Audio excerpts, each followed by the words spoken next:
अब इसका क्या भावार्थ है? अर्जुन कह रहा है कि भगवान आप द्वारका जाने वाले हो और हमें एक सत्संग करके जाना, ताकि हम आपके विचारों को आधार बनाकर और हम न्यायपूर्वक राज्य करें।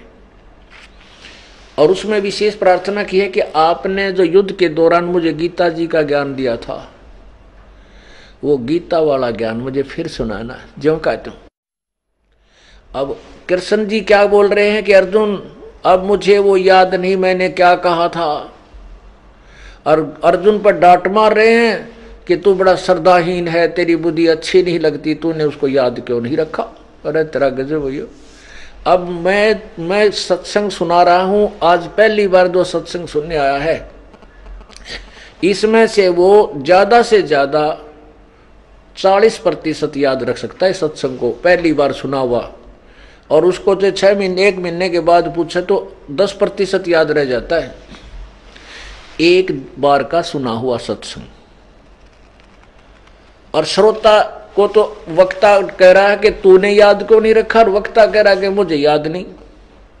इससे सिद्ध है कि बोलने वाला श्री कृष्ण नहीं था। अब दास ये सत्संग कर रहा है और इसको आपसे 10 साल में पूछ लियो, मेरे तंजों का नहीं सुना दूंगा, आप बता दीजिए आपने वो ऐसे ऐसे जो कथ सुनाया था, वो क्यों एक कथ वार्ता हुई थी उनकी गीता के विषय में, और तो वो मेरे से यो कभी सुन लेना आप। और मैं कहूँ आप मुझसे कहो जी वो सुनाना गीता जी का ज्ञान किसने कहा था, आपने सत्संग सुनाया था, और फिर मैं कहूँ कि तुमने याद क्यों नहीं रखा, मुझे तो याद नहीं। इससे सिद्ध है कि मैं ना बोल करके मेरे अंदर कोई भूत बोल रहा था। ऐसे ही प्रेत की तरह प्रवेश करके ये काल गीता जी के ज्ञान को बोल गया, और बाद में कृष्ण अटकल लाओ है, मैंने न्यू कहा था, मैंने उस परमात्म तत्व का ज्ञान कहा था, अपना नहीं, यानी किसी और भगवान के विषय में परमात्मा के विषय में ज्ञान कहा था, पर मैं भूल गया, याद नहीं। कहते जब तो मैं योग युक्त हो गया था, योग युक्त का मतलब परमात्मा से कनेक्ट होकर बोला था। जब युद्ध के मैदान में योग युक्त हो चुका है, ईब के बिजली पड़ेगी, अब सुना दे योग युक्त ई बोले तो। कहने का भाव ये है इनने कुछ ना बेरा था, ये झूठे नंबर बनाया करते। अब ये क्लियर हो गया कि गीता जी का ज्ञान श्री कृष्ण ने नहीं काल ने कहा था। अब और एक कति क्लियर करना चाहते हैं। अभी आपने देखा अध्याय नंबर गीता जी के अध्याय नंबर 11 में और श्लोक नंबर 46,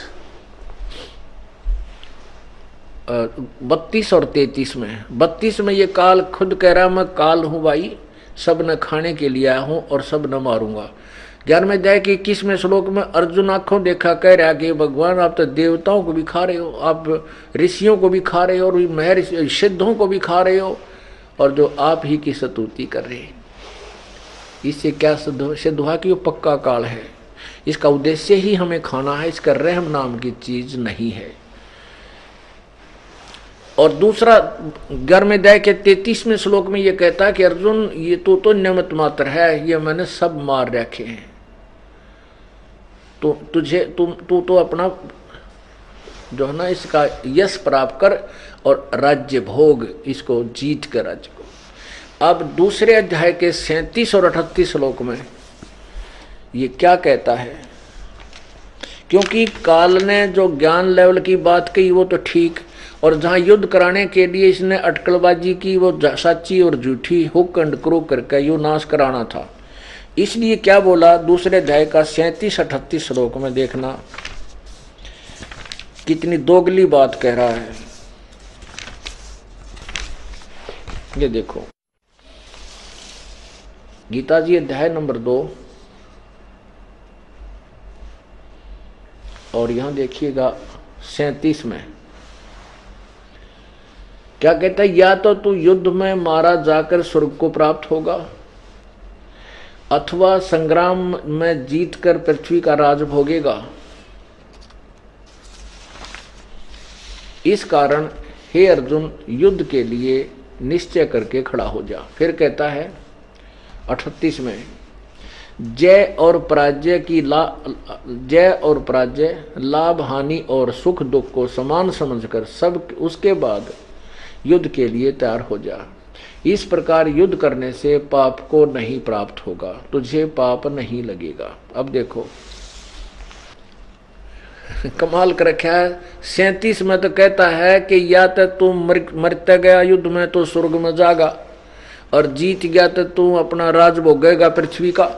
और 38 में कह है कि तू लाभ और हानि और जय पराजय को भूल कर युद्ध कर। कोई बात हुई? अब किसी लाभ हानि को बिना कोई किताब लड़ सके किसी के साथ में, या कोई भी काम कर सकता है? नहीं। पहले में तो लालच दे रहा है कि जीत गया तो तू सारी पृथ्वी का राज भोगेगा, और मर गया तो स्वर्ग जाएगा। 38 में कह रहा है कि तुझे पाप नहीं लगेगा तो युद्ध कर ले, और जय और पराजय न भूल जा, लाभ हानि की भी चिंता